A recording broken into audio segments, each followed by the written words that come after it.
Interesting. No.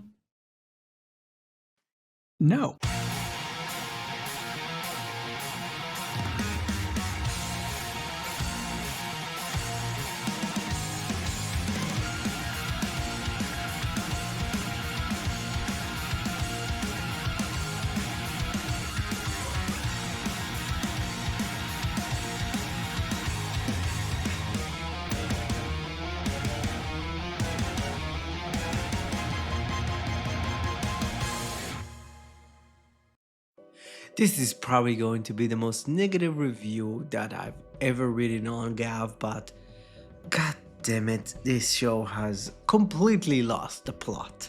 With Neil being exposed as a traitor in the eyes of the Jaldaks, he gets a second chance after being a bitch by creating an army of Kuchizos that have the ability to control humans only. How much, if you look at the numbers of Kuchizos that were made, it would take them way too long to make Earth a farm. Yeah.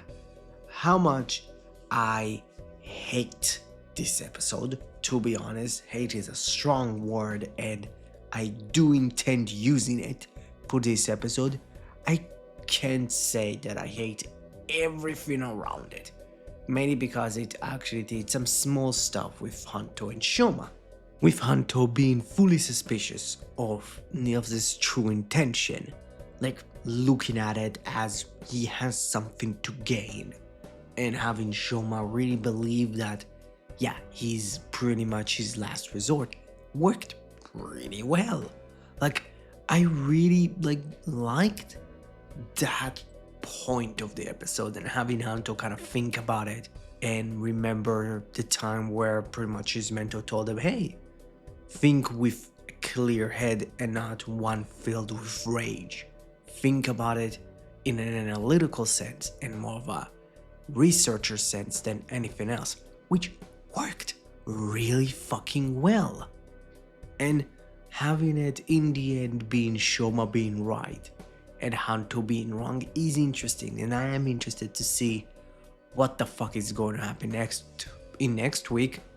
But yeah, like this episode wasn't good. Like the idea that this episode was the first one we got to see Masamune again, and like it's just, oh my god, like this reveal is going to happen in the last episode and it's just not going to have any real weight to it and it's just gonna suck because like having, or even worse, never gonna happen, and like Masamune never going to at least learn Shoma is his nephew.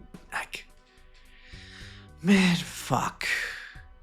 But yeah, like, to be honest, this was like the thing with Hanto and Shoma was the only real good things about this episode, because the rest of it is just bad. Like, I hate saying that, truly, but fuck, I don't like what's going on.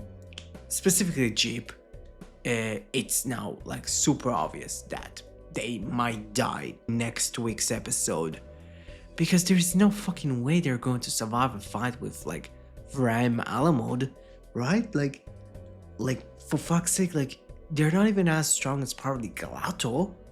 Like if you look at like the food chain in like power set wise in like the entirety of Kamen Gavv, specifically on the stomach side, like Galato's like higher than Jeep. Like if you think about it, Jeep as bitter Gavv is the weakest bitter Gavv there is.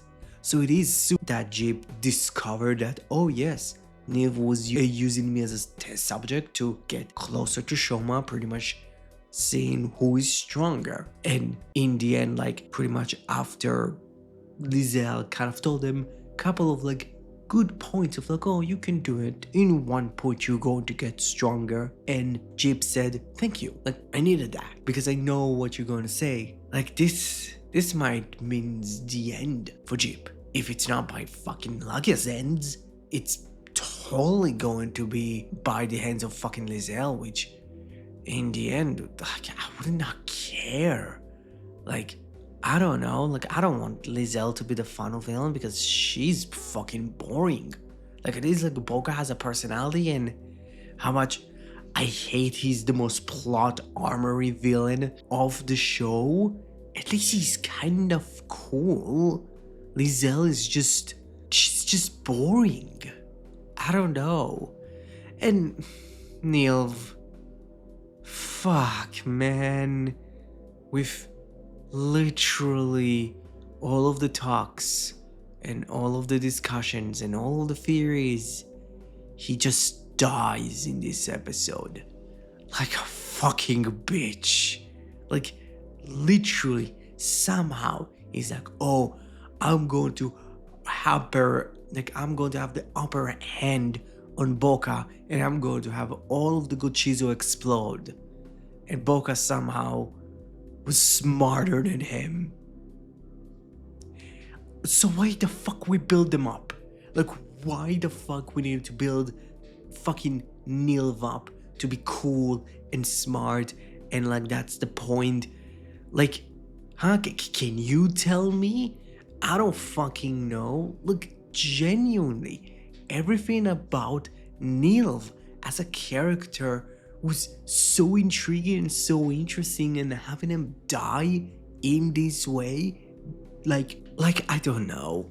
I just don't know, to be honest. Like, it just, he alongside Jeep are the most misused characters of this show. To be honest, I'm kind of upset of how Gavv is going out.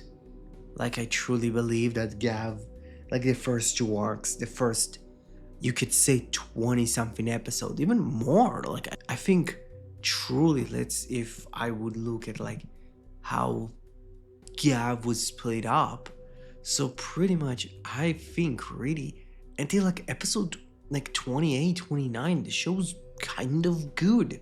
Like, it's much better than like if I would look at Geats, and it's kind of turnaround of amount of episodes, which like the difference between this show and Geats, at least like this show was actually compelling and had really good characters and really like have a really strong core cast, because in my opinion the only really good thing about this episode was the quartet.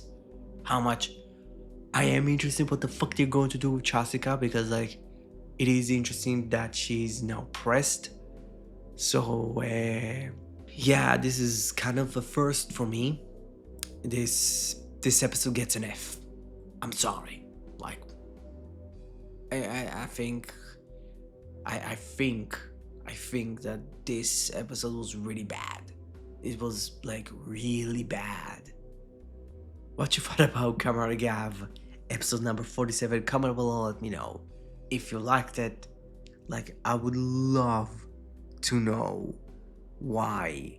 Because in the end, it's like, if you look at Nilv, and it's like, Nilv could have been such a more interesting character, and his weak mindset and the way that people perceive them as weak could have worked really well for the final villain, and he could have even worked as like a secondary to Longo, in like he's the villain of the 3rd arc and Longo as the villain of the final arc, because I don't know, they're 100% going to go with Longo, because if it's a Zell, fuck, what a weekend for a fucking terrific show. Yeah, so tell me, if you liked the video, please smash that like button. Yeah, if you want to help your subscribe button achieve its true goal of becoming a subscribed button, don't forget, you're the only one that can prevent forest fires. Thank you very much, and have a great rest of your day. Bye bye.